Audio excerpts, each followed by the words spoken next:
Good afternoon, everyone, and welcome to today's webinar, E-commerce Marketing Strategies and Customer Service Efficiency. My name is John Stillwagon from the American Sport Fishing Association, and welcome to video 4 in our series of helpful videos for fishing tackle retailers. Today's speaker is Amy Coen. She's the co-owner of Wild Consulting. But before we start, I just wanted to mention that if you'd like to see other content like this, you can go to the American Sport Fishing Association website at asafishing.org. And under the education tab, you'll find the customer tackle box. And there you'll have videos from the previous session. This video will be posted there within the next week or so.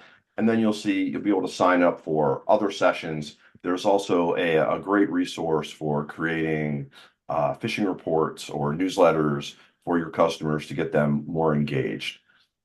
If you have questions during the session, go ahead and drop those in the chat and we will address those at the end. So without further ado, please welcome Amy Coen.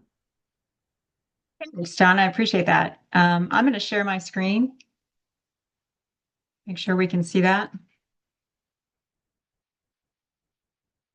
I think we're good, right? You guys can see it. Okay.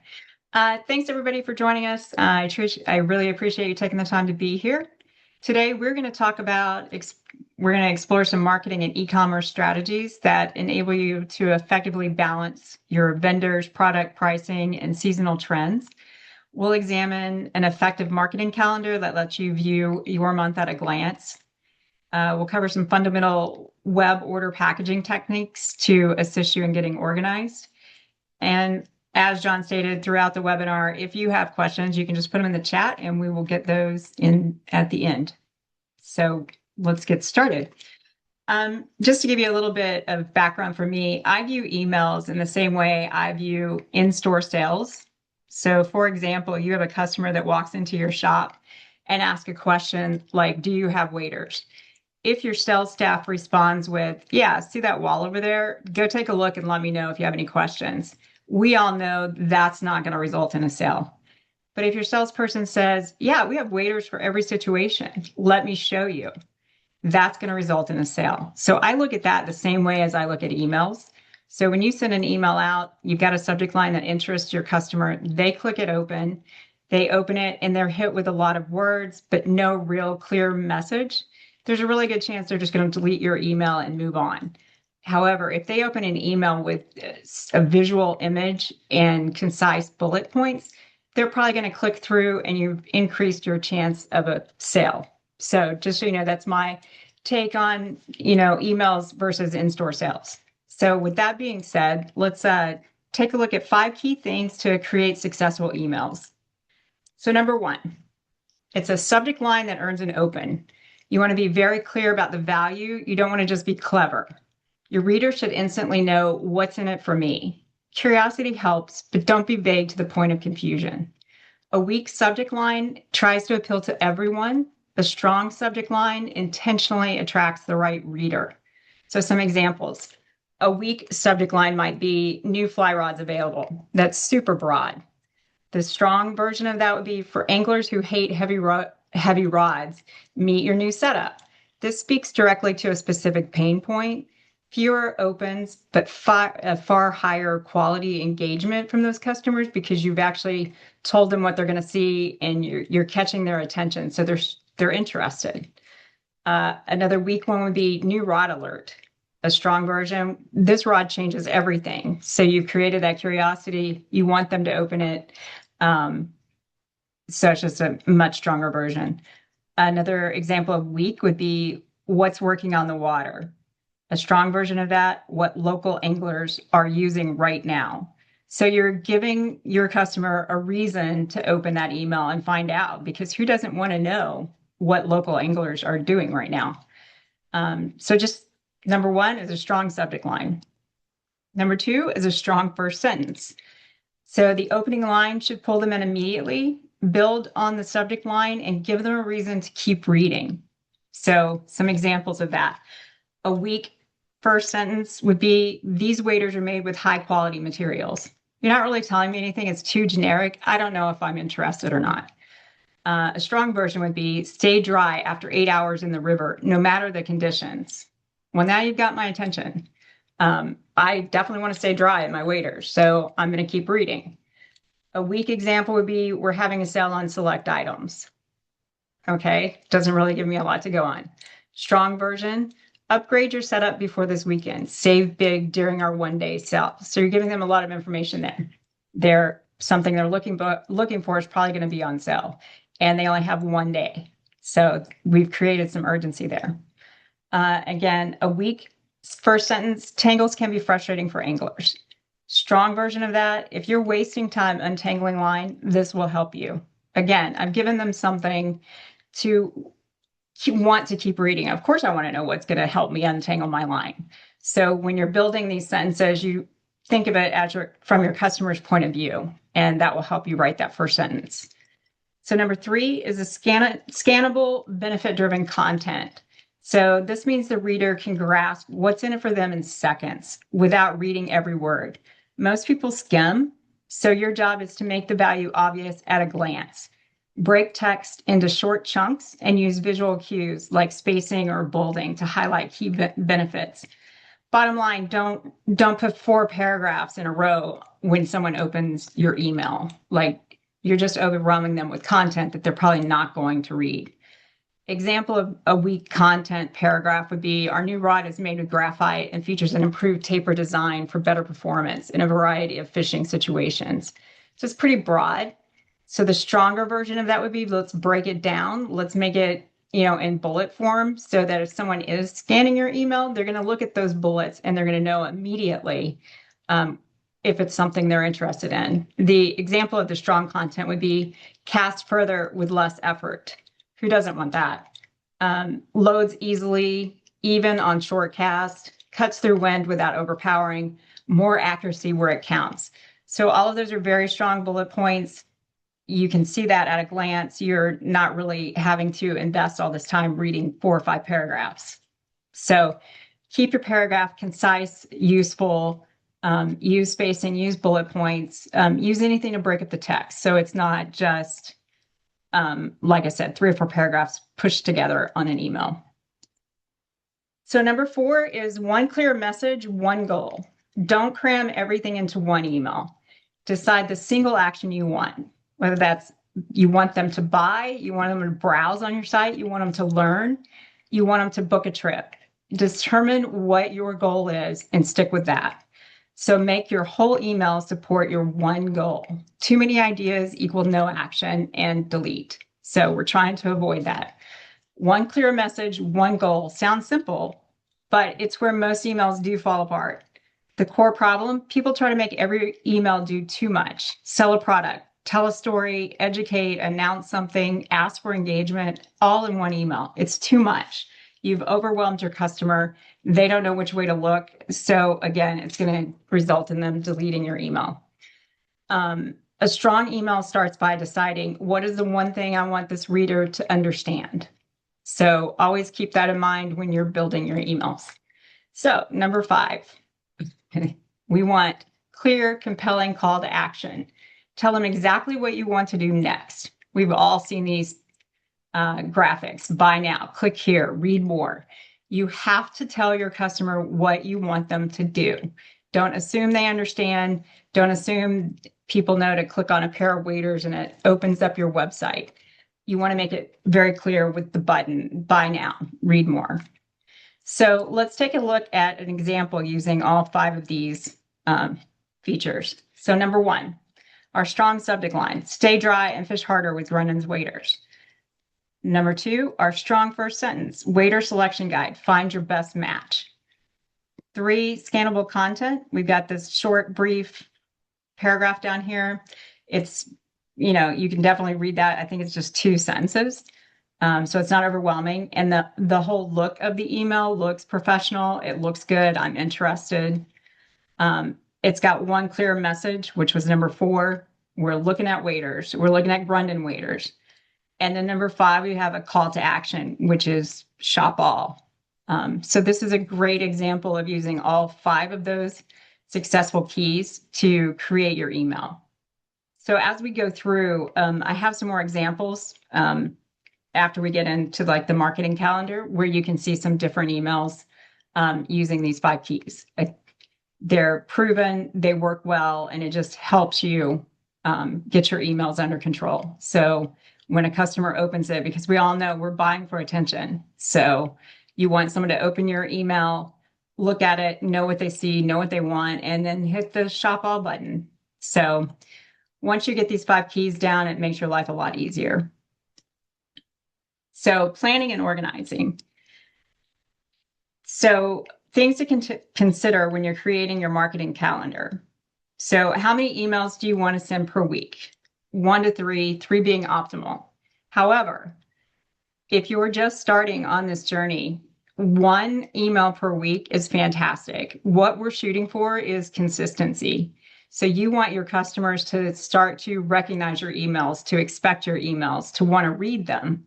So 1 email a week is better than trying to do 3 and doing none. So if you can commit, if a lot of times it's you doing these emails. So figure out if you can commit to 1 to 3 emails per week. But again, 1 is great. We just need consistency. So what days of the week work the best? So Tuesdays and Wednesdays are top performers, meaning people are back in work mode. They're checking emails. There's less inbox competition from Monday because Monday, we all know what our inbox looks like. That's not a great day to send an email out. It's great for gear drops, educational content, and promotions. So on Tuesdays and Wednesdays, you might want to highlight, the waiters, or this time of year, we're all getting in our spring shipments. Pick some product out that's new and send your email on that. It works great. Thursday is high intent, meaning this is when people are going to be buying. Specifically, anglers are planning weekend trips. The purchases for flies, leaders, last minute gear, those tend to go up on Thursdays. So just keeping that in mind when you're planning out your emails. And then Sunday evening, this one always gets me. It's a pretty relaxed day. People are winding down. They're checking emails casually. It's a great time for sale emails. For whatever reason, people like to buy on Sunday evening. So if you're planning a sale, just keep it in the back of your mind, try a Sunday. But don't be scared to try any day of the week. Like I said, your primary goal is consistency.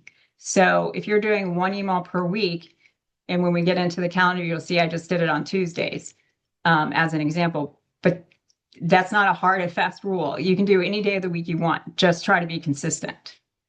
So that being said, when you're creating your emails, we've come up with this email flow chart. What this chart does is help you create a diversified plan. So you're hitting vendors, product, price. We all want to share the love with all of our vendors, but we don't want to just be one vendor specific. So if you're doing Sims 3 times in 1 month, that's a lot. So what about Grundens? What about Patagonia? This helps you work through this planning so you can actually plan your month based on diversity. So if you look, we've got the category of the items, which I'm sure is about the same for all of us: rod reels, waiter boots, accessories, packs, bags, clothing, fly tying, classes, education. And then the middle row is the type of fishing. I like this so you can hit all the seasons. So I know up on the East Coast, if I'm doing a trout email in March through July, I'm good. I don't have to worry about it. I don't have to plan a steelhead email in March. That's not going to help me. So I know I'm going to do steelhead. I said March. I'm not going to do a steelhead email in July. We've got tropical November through May, and warm weather, your smallmouth fishing June through September. So when you're actually looking at your monthly calendar, pick which month you're in and go with that species. And then we have our price point, $0 to $50, $50 to $250, and $250 and up. So this is to give you a balance in the items you're actually putting in your emails. So you're not always going to be showing the full priced item. And this alerts you when you're doing that, because you'll be seeing in your planning, everything's full price, $250 and above. Don't forget the smaller items. Those are customers love those things. They love to buy the small items. They love to know about the small items, and especially using them. So you'll see when we get to some more emails. And then the email type, we've got the full price, sale, or content. So obviously a sale is just your regular sale email. Content could be anything. If you've got a YouTube channel, if you have staff reviews, if you do product reviews, if you write a blog, all of those can be turned into emails. So this will help you keep this in top of mind when you're creating your emails. So let's break this down and take a look at what I did was week 1 to show you how to use this flow chart. And I just stacked it on top of each other there so you could see it all together. So week 1, we want to choose one category per email. This example, I did waiters. So we're going to showcase the new Grundon's Bedrock. Choose one type of fishing per email, depending on your area. Obviously, it's trout season up here, so I'm going to focus in on trout fishing. Choose a price point. This is $2.50 and up. And then choose your email type. This is a full priced item. So right here, you know, week 1, where I am in this chart. So week 2, we're going to do an accessories email. We're going to showcase Umpqua, the River Run Nipper. So up here, we've got Grundon's week 1, Umpqua week 2. So we're spreading the love. Choose your type of fishing. We're still trout fishing for us. Choose your price point. This one's 0 to 50. And our type is a full price. So we've got 2 full price emails in a row going out.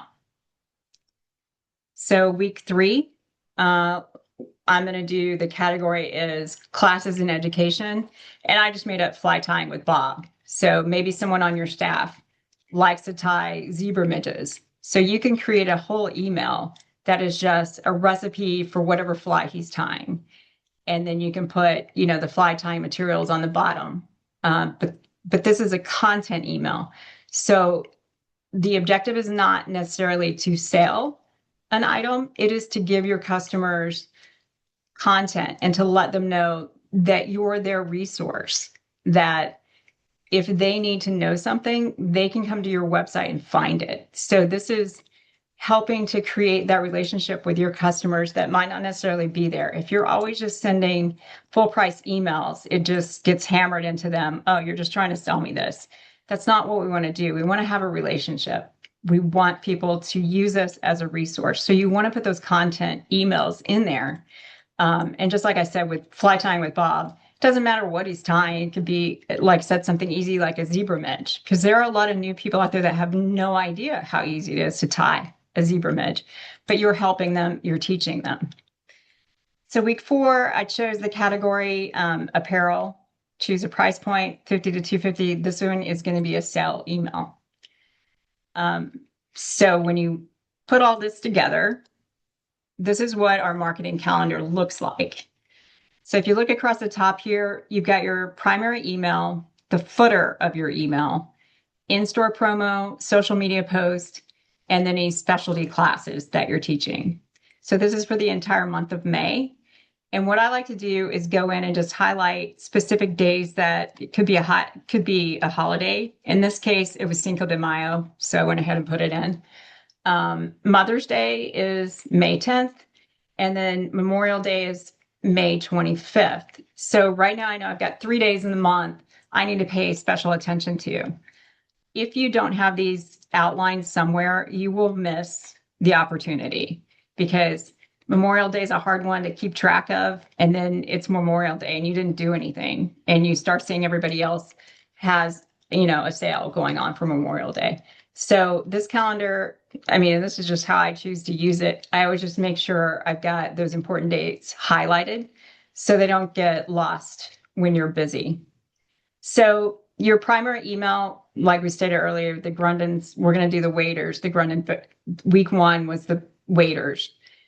At the bottom of this one, I chose to do an intro to fly fishing class, because if you look over here, we've got an intro to fly fishing class and we've got 4 open seats. So we want to make sure we sell those 4 seats. So this is a great opportunity to put that on the bottom of your email and send it out. So this sheet helps you keep track of everything that you've got going on in your store. It makes it a lot more easy to keep track and for your staff to keep track of what's going on. Because also on the sheet, in-store promotions, which is super important to keep your staff aware of everything that you're promoting in your emails, as well as what you want to promote in store. So on Cinco de Mayo, I just did 10% off fly tying material because, why not? And then you want to put your social media post on here as well. Whomever's doing social media will want to be on the same page with your emails. So if you're doing waiters, Grundon waiters specifically, something about your social media post should be a picture of those Grundon's waiters. Doesn't necessarily need to be the same as your email. It could just be, the graphic of someone wearing the waiters in the water with just, a Grundon's logo. But this allows you to keep up with what needs to be posted on social media to go with your email. So if you look at week 2, I have Mother's Day here, which it's up to you if you want to send out an email for Mother's Day. But what you definitely want to do is a social media post. So I have it highlighted on here. Do a Happy Mother's Day graphic. So you don't miss those things. Because nothing's worse when you see your competitors, they've all got Happy Mother's Day with flowers and you've completely forgotten it. So social media, as we all know, is a big driver. So this just helps you keep those things where you can see them and don't miss any of the events. So our second week were the Umpqua River Run nippers. So on the footer, I just did some River Run accessories because they all came out at the same time. So there were nippers and scissors and a couple of other items you could easily put at the bottom. And then again, I just put on the social media post a pic of River Run nippers, either someone using them, standing in a stream. It could be anything, but you're just trying to reinforce what the email is that you sent out. So it's a cohesive look at your company and what you're trying to do. Remember the one clear goal. So this is all about Umpqua River Run products. Week 3 was fly tying with Bob. So we did a zebra midge. The bottom footer, I put highlight a staff member, which I'm not sure if you guys know this, but most pages, the top visited page on your website is going to be one of two things. It's going to be stream reports or your staff page, which shows, and if you have that, it just does just your employee, just bios and pics. People love that. They love to know who works there. They like to know little bits of information. It just makes them feel a part of something. And also your staff likes it, I think. They like to sort of brag. You always ask them questions like, where do you fish? Where do you like to fish? What's your goal? That sort of thing. So it's interesting. So for social media this week, I just did do a staff member pic, like with their dog. Nothing gets more likes than a dog. So anytime you can slip a dog in there, definitely do that. So the 4th week of the month, it's Memorial Day, which is on Monday. So I was doing Tuesday, remember consistency. So I just had every Tuesday, but then I'm like, oh, well, we can't miss Memorial Day, and that's on a Monday. So we're going to go ahead and change from Tuesday to Monday. So we're doing a flash sale that's 24 hours only on apparel, 20% off.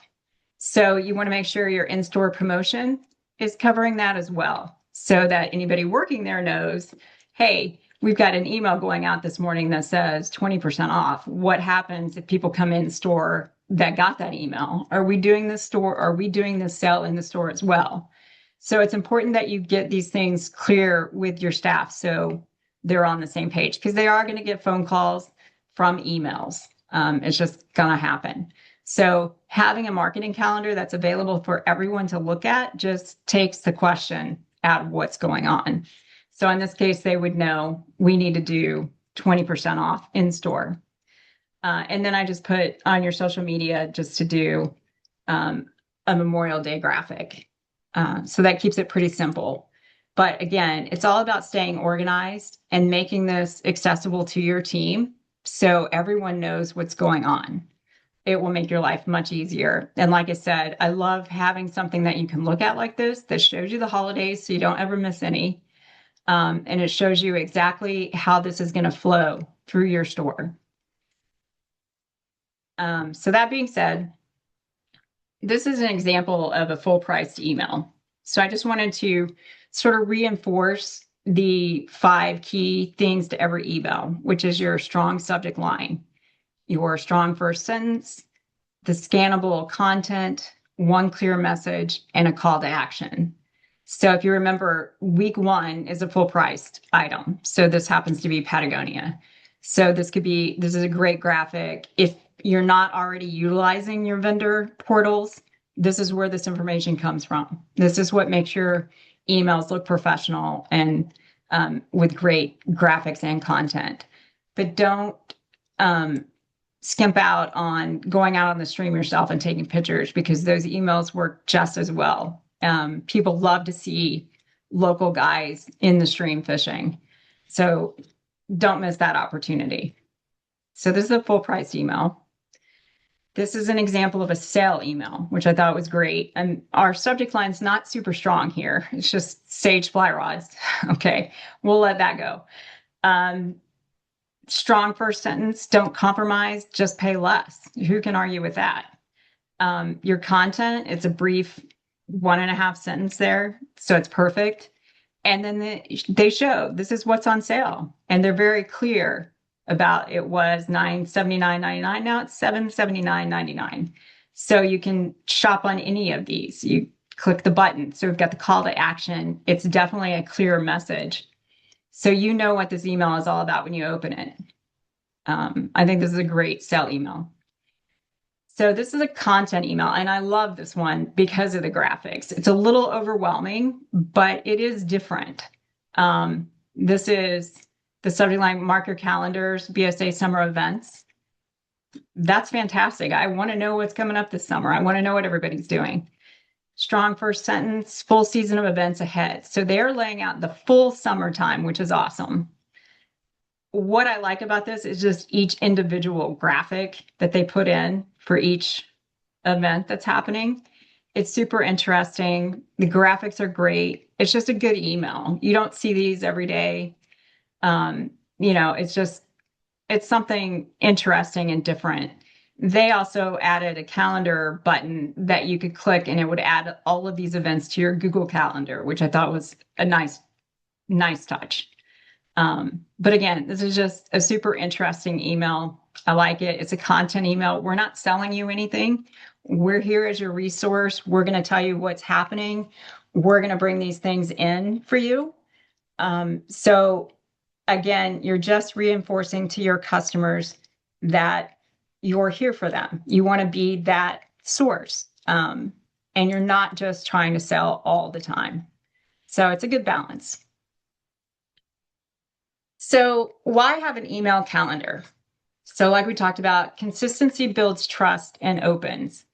When sending emails on a predictable schedule, your audience learns to expect and recognize you. This increases open rates and reduces unsubscribes, which we all want. Random emails can feel like spam.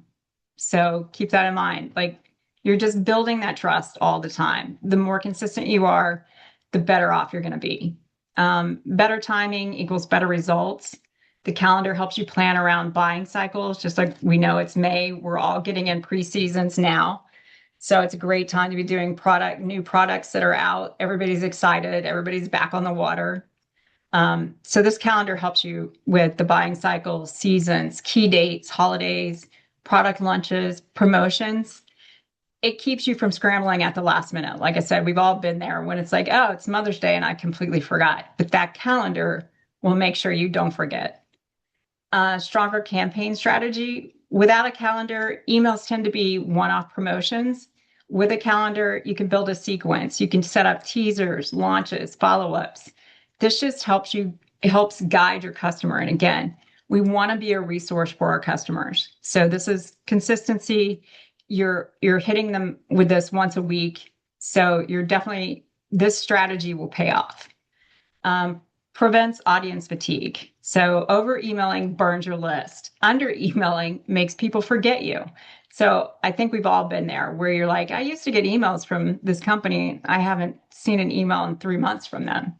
But you also don't want to be that guy that I get 10 emails a week from this company, that's not good either. So we just have to find a balance. But in the beginning, 1 email per week is great. Try to get to 3. That seems to be the sweet spot.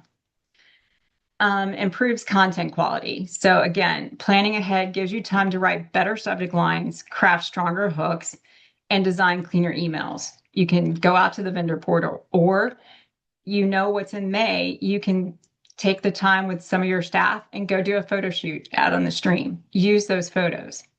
But this calendar just allows you to plan for that. So once you've done all these emails and the orders start rolling in, we're going to talk about packaging. So packaging isn't just about getting from A to B. It affects cost, the customer experience, and it will even affect repeat purchases.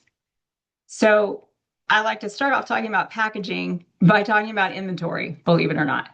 If your inventory is not correct, this part is all going to fall apart because you're not even going to get to the packaging part. You're going to get orders. Your staff is going to try to pull those orders, and they're not going to have them, and you're going to have to tell the customer, "I'm sorry, we don't have that. I'm going to have to refund you." That's the worst possible situation. So try to get on the schedule with the inventory. Make sure it's as correct as possible, especially if you're doing an email, like say there's a new book that's come out. Make sure your inventory is correct. That's the first thing you should be checking. And then when the orders come in, you don't have to worry about it. So that's why I have inventory here. Just always make sure your inventory is up to date, but especially on the items that you're sending emails for. So shipping cost and efficiency. Packaging directly impacts your margins. So determine what type of packaging you want to use. And this is important. Do you want to be the white poly bags company? Do you want to be the recycled bag company? Do you want to make sure your customers see you as environmentally conscious? So I'm only going to use craft paper. I'm not going to send out plastic bags. I'm going to say this, that we all have the best of intentions, but you start getting these orders in, it becomes about price.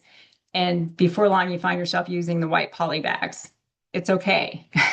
But in the beginning, try to decide which type of company you want to be and what you want your brand to look like. It's super important, and it lets you buy items in bulk so that you can save money, because a poly bag is going to cost you a couple of pennies. A reusable bag is going to cost you a couple of dimes. A recycled bag is going to cost you probably a couple bucks. So you have to decide where you're going to fit in this. Hang on one sec. So you also want to do standardized boxing sizes so that your staff know what size to use for what. For example, a 7x7x7 is perfect for reels and hats.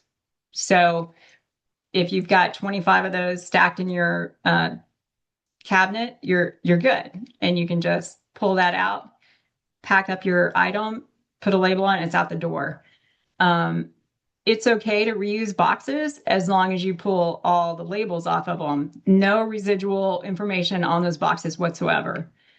If you forget to take a label off a box, it's entirely possible UPS or USPS will scan that old label.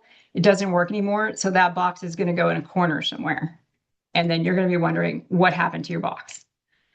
Product protection, can't talk about this enough. You want to match the packaging to the item in the box. So fragile, I just put Yeti here because, believe it or not, Yeti is one of the most fragile items on the planet. It is going to scratch or dent before anything else, which is shocking to me. Always make sure it's wrapped in bubble wrap. Yeti customers are the most particular of all as well. So if you're shipping Yeti, keep that in mind. But this is also for like those cute drinkware glasses, the glass ones. Just make sure you're wrapping them tightly, securely. Apparel, I always try to tell everyone, if it's got buttons or zippers, I try to fold it backwards, which puts those items on the inside and gives it more padding so a button doesn't get smashed, or how they'll crack or break. Rods and reels, Another one I can't stress enough. Um, always double check your rod tubes and your reel boxes. Make sure what's in that tube. Otherwise, people will just grab them off the shelf. They see the right size, they see the right brand, they put it in a box, put a label on it, it's out the door before anyone even opens the tube to look and see if there's a rod in there. So your customer gets an empty box with a or gets a rod tube that's empty. So you're going to get that phone call where they think that they're being scammed or someone stole the rod when in fact we just didn't double check it before we shipped it. So you always want to have those things in the back of everyone's mind. We're double checking every single order we pack. Um, unboxing experience. This is a marketing opportunity, not just a shipment. Don't lose sight of that. You want clean, well-presented packaging to build your brand. Include things like a thank you card, return instructions, packing slip, a sticker. I used to think that using logo tape would make us super cool, and who doesn't want that? But then you start to realize, oh, people recognize that brand, and then they steal your box off of someone's front porch, and then you have to file claims. So that definitely happens. So we've sort of nixed the logo tape that everyone likes, just because it's just another reason or another way things get stolen. But definitely make your thank you card, make it personal. When you put the packing slip inside, sign it, let people know who you are and that you're paying attention. That's mostly, they want to know their order is handled with care. And who doesn't want a sticker? The only thing I will say about stickers is change them up. Like, I don't know how many of the backcountry goat stickers I got back in the day. They were all white and they never changed. So at some point, it's overload. So try to remember to change your stickers up a little bit. So all of that being said, I put together this list of just the box sizes that are standard that you would probably need along with the poly bag. Like a 9x12 poly bag is perfect for fly tying materials. The 19x24 fits any jacket, any sweatshirt that you have. The 24x24 will fit every pair of boot size you have, every waiter size. So you always want to have those on hand. And then I just gave you some choices over here. Like here's the gray, 100% recycled gray poly bag, which is fine. Again, same sizes. I just gave you some item numbers to look up, and I believe that's on Amazon or Uline. I use Amazon a lot because of the free shipping, and once you get down to it, and it shows you how much it costs per poly bag. It's easy to go to Staples or Uline and compare pricing and determine which you prefer. Don't overlook USPS priority boxes. We all know shipping's out of control, and depending on how you're doing your shipping or if you're charging for it, these boxes are free. So you can just go out to USPS, create an account, and these are all the boxes that we always have on hand. And they've got the rod tubes, the little 9x7x3 is great for breakable things like maybe solar res. Some of those items fit in that box perfect. Typically, if you use a priority box and have to ship it priority, it's anywhere from $2 to $3 more expensive than that USPS ground advantage rate. So these are great to have on hand. And then I just have the corrugated box sizes. Again, 6x6x6 or the 7x7x7 is going to fit any reel or any hat. Everybody likes to buy baseball caps online. So you can't ship those in a poly bag because it can damage it. So you want to put those in a box. Then we come over to the craft paper rolls. If somebody's buying a full priced item, I will go out of my way to wrap it either with tissue paper or with craft paper, and usually make an even less expensive sticker that you can use to close that up. Sometimes if it's just a shirt, I can get super creative and do origami and fold it without using tape. And I always like that because I think if I got that package, I would be super excited to pull out an origami craft paper wrapped shirt. Whether that's true or not, I don't know, but it's kind of fun. So you also need a shipping scale, the label printer. Here are your shipping labels, the thank you cards, and then sticker. I just get from Sticker Mule or wherever. You can find those anywhere. It's just important to remember when you ship a package to somebody, what do you want them to think when they get it? You are presenting your company in a box, basically. So it's important to train your staff on how to fold apparel, how to package or how to wrap up a Yeti. How, when somebody opens that box up, you want your thank you card on top with your packing list and your sticker all sitting right on top. These are all super important and they seem mundane, but remember how it is when you get a box from some other company. When you open that, you're excited. And then if it's not great, you remember those things. So we want to give our customers the best experience possible. The other thing that I encourage people to do is shop your competitors, but also shop outside the industry. That's how I get a lot of ideas. I like to just order randomly from people just to see how their packaging is going to look. And then I take things from that. If I like it, I'll incorporate it in what we're doing. I think that's probably where I got the origami folded shirt box or shirt paper. Um, it just makes things more interesting. And that's what we're trying to do. So everybody sells online. You try to distinguish or try to come up with a way to make it better for you or make your company stand out. So this gives you just your list of things. These are everything that I would have on hand at all time. So if you're just getting started, this can be your list that you use. Just pick which type of poly mailer you want to use. And then, like I said, try to buy in bulk. It will definitely save you a lot of money. So that's basically it for this presentation. I hope you guys learned some things from this. I know it was a lot to cover in this amount of time. And if you have questions, you can, like I said, put it down in chat and we can answer them. Yeah, Amy, we do actually have a question from Corinne. It's a really good one.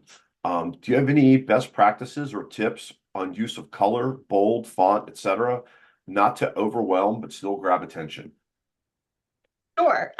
Back in some of the examples I used, I definitely try to highlight with a soothing color, like the blues that I use that are highlighted. Like I try not to highlight in red or, some color that's not very appealing to you.